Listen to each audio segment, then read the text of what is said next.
Na nossa última lição, nós consideramos o ensino do Novo Testamento a respeito do papel de Satanás na vida do cristão, e nós vimos Satanás como o terceiro dos três obstáculos para o crescimento cristão, e nós percebemos que há muitas pessoas que não levam Satanás muito a sério hoje em dia.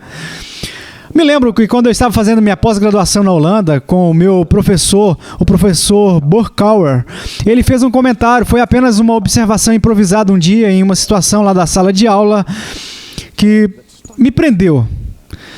Alguém estava levantando uma questão sobre esse tipo de coisa, sobre demônios e anjos e Satanás e assim por diante, e ele simplesmente fez uma pausa e ele disse: senhores, ele disse, sem a demonologia não pode haver teologia. E o que ele quis dizer com isso simplesmente foi que a mesma fonte que nós usamos e da qual reuniu o nosso entendimento de Cristo, de Deus Pai, do Espírito Santo, é a mesma fonte que nos fala da realidade de Satanás. Agora, eu mencionei na nossa última lição que, na minha opinião, uma das funções mais formidáveis de Satanás na vida do cristão está no trabalho de acusação. Eu distingui isso da tentação. A tentação é onde você vai, você não gostaria de se envolver nisso, e isso é o que realmente o deixará feliz, e você simplesmente comprometer sua ética neste ponto. E assim por diante. Isso é a tentação. A acusação é aquela situação pela qual Satanás atormenta a consciência do crente. Agora, estamos vivendo em uma cultura que é virtualmente obcecada pela psicologia pop da autoajuda, os remédios para nos fazer felizes. Você vai a qualquer livraria e verá uma grande seção na livraria dedicada simplesmente a como conseguir uma boa autoimagem. Agora, eu acho que é muito perigoso se tornar tão introspectivo e tão egocêntrico, que esses são todos os tipos de coisas com as quais lidamos, massageando nossos próprios egos ao longo da vida. Mas o que eu estou descobrindo aqui no mundo secular é que a psicologia secular, ela descobriu que há um nervo em carne viva que clama por atenção na humanidade contemporânea, que tem a ver com o que nós chamamos de autoimagem. Não é por acaso que esses livros e esses professores que enfatizam uma boa autoimagem e assim por diante são tão bem-sucedidos.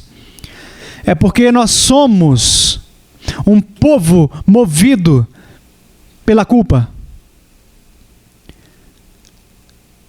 E muitas vezes eu vou dizer às pessoas que não são cristãs, eu vou dizer: você não é cristão, mas deixa eu te perguntar o seguinte: o que é que você faz com a sua culpa? Essa é uma questão realmente complexa. Eu não digo a eles: você tem culpa? Eu presumo que eles tenham culpa. Ainda estou para descobrir alguém que me diga: não tenho nenhuma culpa. Eu digo: o que você faz com a sua culpa? Porque eles se identificam com isso. Que até aqueles que não são particularmente religiosos têm problemas de consciência que nós chamamos de culpa. Eu tive psiquiatras me dizendo que o problema número 1 que eles têm que lidar com a prática deles na medicina está o problema da culpa não resolvida. E nós descobrimos que o problema da culpa não resolvida não é algo que afeta uma pessoa por um dia, ou por uma semana, ou por um ano, mas pode moldar e desenhar e inibir a personalidade de alguém para a vida inteira.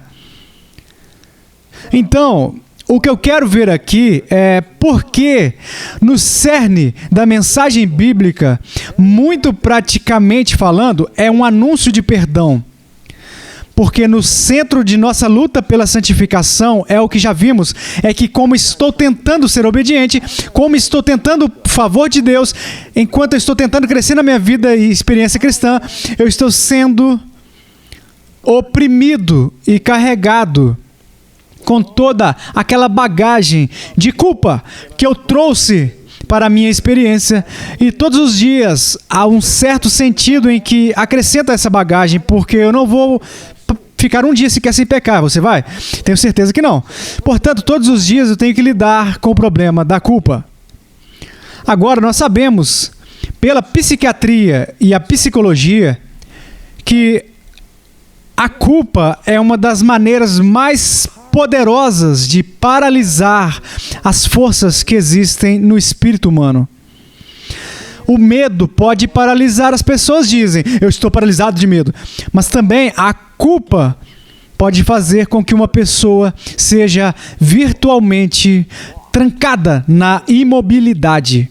Agora, se existe algo como Satanás, e Satanás pode te levar à ruína, causando um escândalo por ter sucumbido à tentação dele, essa é uma maneira de destruir as obras de Cristo. Outra coisa é simplesmente paralisar o povo de Deus, para que a sua influência esteja próximo de nada. Agora eu quero olhar então, se nós pudermos, em um exemplo dessa atividade de acusação satânica que nós encontramos no Antigo Testamento, no livro favorito de vocês, o livro de Zacarias. Todo mundo lê isso em suas devoções diárias, certo? O livro de Zacarias, começando no capítulo 3. Zacarias, capítulo 3. Deus me mostrou o sumo sacerdote Josué, o qual estava diante do anjo do Senhor, e Satanás estava à mão direita dele, para se lhe opor. Você começa com a imagem. Aqui está aquele que foi escolhido e chamado por Deus para o ministério. Ele é um ministro. E este ministro está na presença de um anjo. Agora você pensaria que essa imagem é algo muito positivo e inspirador. Mas bem ao lado dele, do outro lado, onde o anjo está um anjo caído, o anjo malévolo, o anjo malicioso, que estava ali, acusando ele. Agora, do que ele estava acusando? Mas o Senhor disse a Satanás: o Senhor te repreende, ó Satanás. Sim, o Senhor que escolheu a Jerusalém te repreende. Não é este um tição tirado do fogo? Agora, Josué estava vestido com roupas sujas e estava diante do anjo. Você vê aqui o que está acontecendo? O sacerdote aparece na presença de Deus e as suas roupas estão sujas. As pessoas me perguntam, sabe, se eu fico nervoso antes de ter que falar na frente de um grupo. E, sabe, eu digo, é uma cortesia dizer, nós devemos dizer que não existe tal coisa como uma pergunta estúpida, mas essa é uma pergunta estúpida. É como o Claude Hammer, no pré-evento no Masters, há vários anos atrás, ele teve consecutivas no buraco em no campo de golfe. Eu disse que contaria essa história mais cedo ou mais tarde, mas eu tive que salvar um aqui. Buracos consecutivos em E depois, na coletiva de imprensa, um repórter de jornal levantou a mão e disse: Sr. Hammer, é a primeira vez na sua carreira que o senhor teve um back-to-back hole-in-one? Essa é uma pergunta estúpida.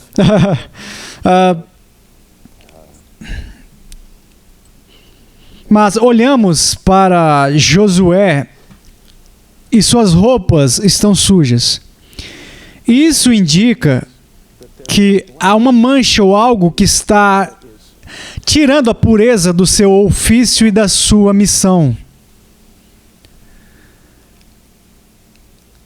E é isso que Satanás vê e focaliza.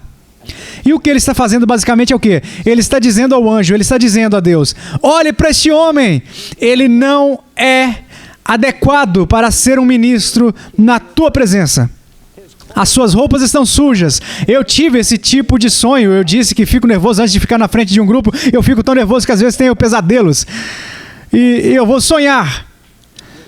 Este é o tipo de coisa que eu vou sonhar. Vou sonhar que devo falar em uma igreja a respeito, tipo, domingo de manhã. E eu chego à igreja e é hora do culto começar. Eu não tenho sapatos. Ou eu não tenho uma camisa branca. Ou eu não tenho uma gravata. Em outras palavras, eu não estou vestido apropriadamente. Agora, eu não sou um psiquiatra. Eu poderia ter um dia de campo com isso, tenho certeza. Não é, eu nunca sonho que eu vou esquecer o que ia dizer. E essa é a coisa com a qual eu me preocupo antes de ir. Quero dizer, eu realmente me preocupo. Eu vou ter algo a dizer, eu vou me esquecer no meio de tudo. O que eu vou dizer àquelas pessoas? Por isso, nunca me preocupo conscientemente. Vou aparecer aí sem um par de sapatos, ou sem a gravata, ou sem uma camisa branca. Mas quando eu durmo, essas são as coisas com que eu sonho. E eu acho que seria tão constrangedor ficar de pé na frente de 2.000 pessoas e não estar com as roupas adequadas. Nós estamos muito conscientes desse tipo de coisa, não estamos? Mas imagine um sacerdote sendo conduzido à presença de Deus. E você se lembra que as vestimentas sacerdotais no Antigo Testamento eram ordenadas e decretadas pela prescrição detalhada do próprio Deus. Deus disse, isso é o que eu quero que os sacerdotes usem. E nos é dito no Antigo Testamento que as vestes do sacerdote foram projetadas para a beleza e para a glória de que Deus fosse honrado pela magnificência das vestes do sacerdote. E aqui vem o sumo sacerdote na presença de Deus com sujeira em todas as suas vestes. E Satanás pula nisso. O que você está fazendo aqui? Você não pertence a isso aqui.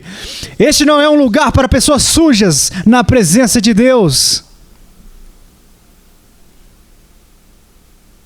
E no meio da acusação, Deus abre a sua boca santa e fala, dizendo, Satanás, você que deve calar a boca. Não é este um tição tirado do fogo. Eu amo essa passagem, eu amo essa declaração de Deus. Vocês não? Quero dizer, pense a respeito disso. Você já esteve acampando na floresta e assou marshmallows? Você pega um graveto e você coloca esse graveto no fogo. E você faz uma pequena fogueira com os gravetos e no final quer ter certeza de que não espalhou as coisas para que você não comece um incêndio na floresta e faça com que isso atrapalhe seu chapéu. E qual é o nome dele? Smokey, o urso, chega e atrapalha você. Ou você pega aquele marshmallow no palito e depois quer limpar ele. Você já tentou mover alguns daqueles gravetos que foram carbonizados pelo fogo? E virtualmente esses gravetos, se você puxar um graveto do fogo antes dele ser consumido pelo fogo, você quer salvar aquele graveto, evitar que ele pereça. Você puxa ele para fora, provavelmente você vai sujar as mãos com carvão e sujeira. Se você não usar as luvas, você vai pegar com a mão nua, você vai puxar um pedaço de pau, você vai manter ele para fora do fogo, suas mãos vão ficar sujas. E é assim que Deus descreve não apenas Josué, senhoras e senhores, mas Ele está descrevendo vocês. Ele está descrevendo a mim. Um tição tirado do fogo. Então, quando Deus te redime, quando Deus te resgata e te puxa para fora das chamas, Ele suja as mãos. E quando Ele o resgata, você é um tição tirado do fogo. Isso significa que você está coberto de creosoto, você está coberto de carvão. Você é uma bagunça imunda. Deus não espera que uma pessoa seja pura e sem mácula antes de redimir ela. Esse é o Evangelho, não é? Que enquanto nós ainda estamos imundos, nós recebemos a capa da justiça de Cristo para sermos recebidos na comunhão com Deus. Então, todo cristão é um tição tirado do fogo. E o que isso significa, senhoras e senhores? Significa que cada um de nós tem roupas sujas. Existe alguma sujeira em sua vida, a sujeira na minha vida. E nós não queremos sair por aí e desfilar esse lixo na frente de todo mundo. Na verdade, fazemos tudo ao nosso alcance para ocultar isso. Mas há duas pessoas que sabem a respeito de cada esqueleto no nosso armário. Existe Deus e existe Satanás. E Satanás é uma cascavel de esqueleto. Ele adora entrar no armário e sacudir os ossos. E ele vem, e então, ele vem diante de Deus e diz: olhe para esse casaco imundo.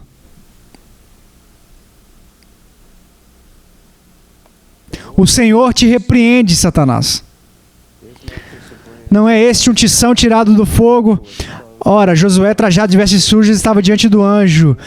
Tomou este a palavra e disse aos que estavam diante dele: tirai-lhes as vestes sujas. A Josué disse: eis que tenho feito que passe de ti a tua iniquidade, e te vestirei de finos trajes. E disse: eu ponho-lhe um turbante limpo sobre a cabeça. Puseram-lhe, pois, sobre a cabeça um turbante limpo e o vestiram com trajes próprios. E o anjo do Senhor estava ali. Você está vendo o que está acontecendo aqui? É que quando Deus resgata aquele homem do fogo, a pessoa ainda tem vestes sujas. Mas Deus não para. Deus passa pelo processo de substituir essas roupas sujas por roupas limpas. E Ele promete fazer a mesma coisa por cada um de vocês. Colocar um novo turbante na sua cabeça, um novo manto no seu corpo, que está livre de todas essas manchas. Mas enquanto isso, enquanto nós vivemos as nossas vidas na presença de Deus, nós temos que ouvir este inimigo que está constantemente chamando a atenção para os nossos pecados, para nos acusar, para roubar a nossa paz e a nossa comunhão.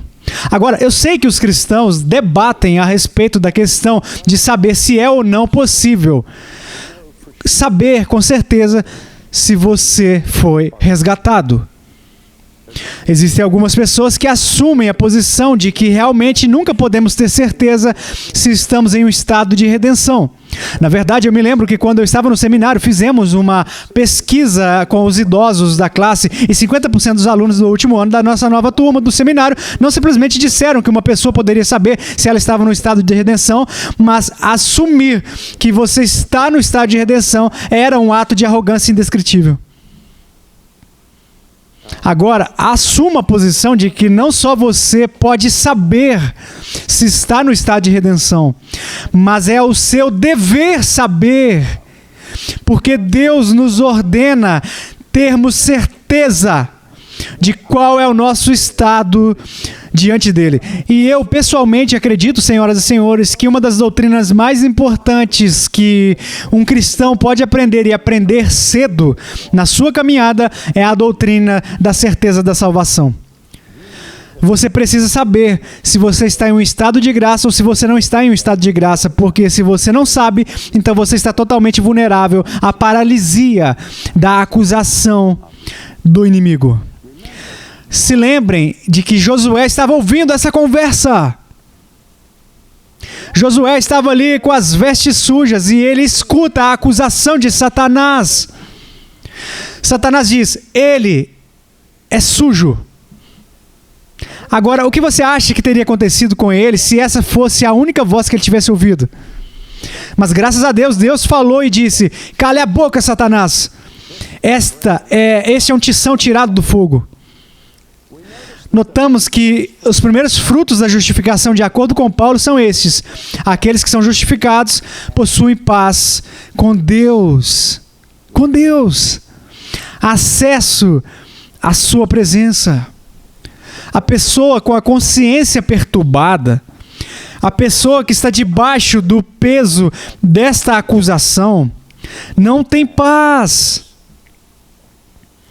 As pessoas que estão em paz com Deus, que sabem onde estão, que sabem que são redimidas, elas têm a liberdade de desenvolver a vida delas cristã, que as torna pessoas de poder no mundo.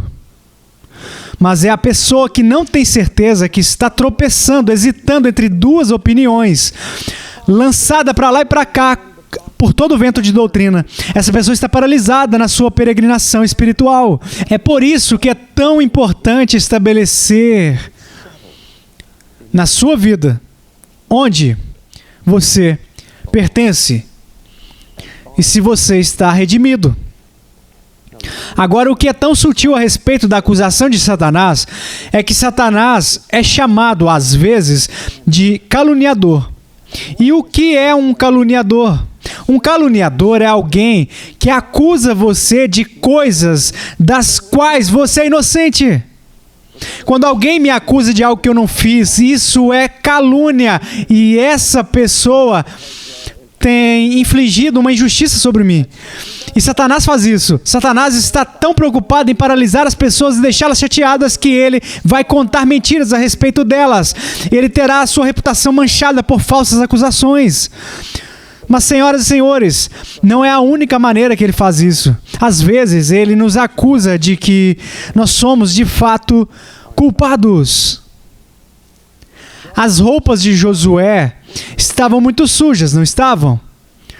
Não era só que Satanás estava vindo e dizendo, ele tem roupas sujas, na verdade ele tinha roupas limpas. Não, ele estava dizendo a verdade.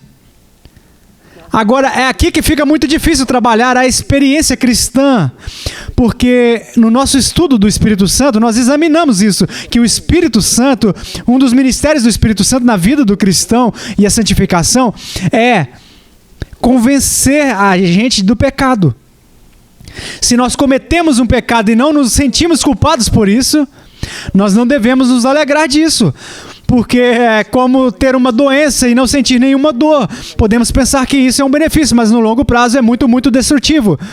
Sentir culpa é uma coisa saudável se de fato somos realmente culpados. E se nós não sentimos a culpa, então o Espírito, ele vem e nos convence do nosso pecado, para que nós possamos abandonar esse pecado. Mas qual é a diferença entre a convicção do Espírito Santo e a acusação de Satanás? Suponha que eu cometa um pecado e tento não lidar com ele. E Satanás vem e diz, você fez isso, nós sabemos que você fez isso. Que tipo de pessoa é você que faria algo assim? O Espírito Santo vem e me perturba com a mesma coisa.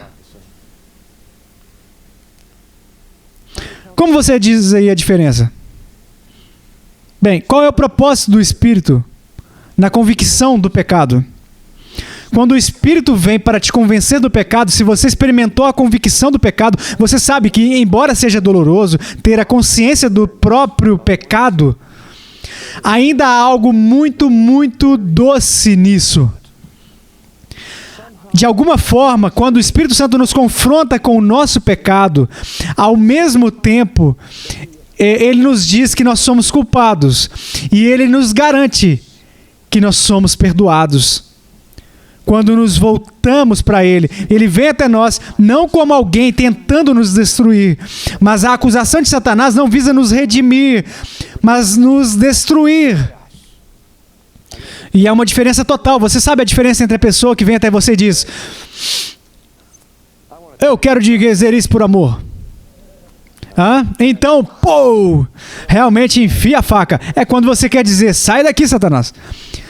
E a pessoa que realmente comunica que é para você. O Espírito sempre comunica que ele está fazendo por você quando ele convence do seu pecado. E essa é a resposta às acusações debilitantes de Satanás. Em outras palavras, isso. Satanás nos atingirá onde realmente nós somos culpados. E nós temos que reconhecer que existe algo como a culpa real. E o único remédio para a verdadeira culpa que eu conheço é o verdadeiro perdão. Eu já ensinei, essa é a minha ilustração favorita disso. Certa ocasião, uma estudante universitária me procurou, dizendo que estava muito, muito irritada. Ela era cristã e me disse, eu preciso falar com o senhor. Eu disse, o que é? É sobre a matéria? E ela disse, bem, eu estou prestes a me casar e o meu noivo e eu, nós temos estado sexualmente envolvidos. E eu senti esse terrível fardo da culpa. Então, eu fui ver o capelão na universidade. E contei a ele a respeito do meu problema. E o capelão me disse, o problema com você é que você tem uma consciência altamente sensibilizada. E você se tornou uma vítima de um tabu vitoriano. uma ética puritana na sua sociedade. E você simplesmente tem que entender que as coisas mudaram. Você não está vivendo promiscuamente aqui, você está se envolvendo sexualmente com alguém de quem está prometido, você está noiva. E este é o século XX, esta é a ética sexual da nossa época.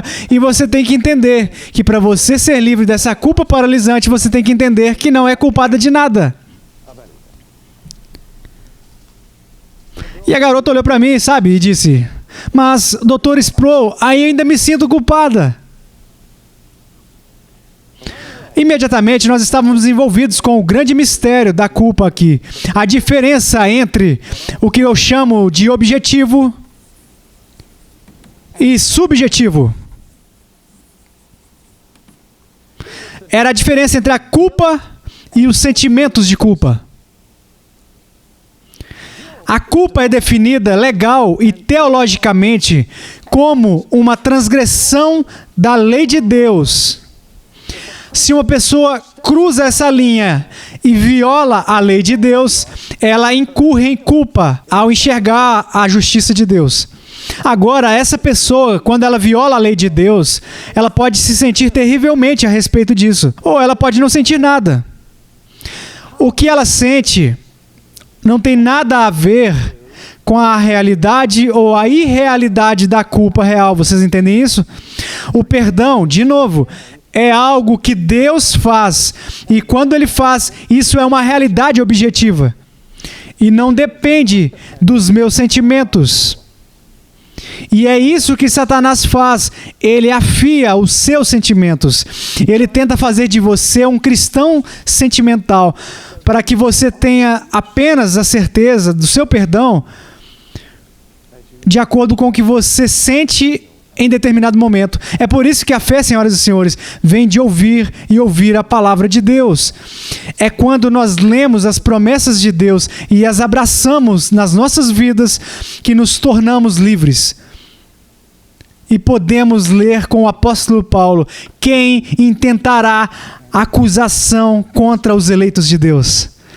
Nós entendemos que Cristo é a nossa justiça e a única maneira pela qual iremos agradar Ele é vivendo diariamente na dependência de Sua graça, mantendo as contas curtas, confessando nossos pecados à medida que avançamos, mas não sendo paralisados pela culpa que incorremos ao longo do caminho, confessando, sendo purificado dele e seguindo em frente para a alta vocação que é nossa em Cristo.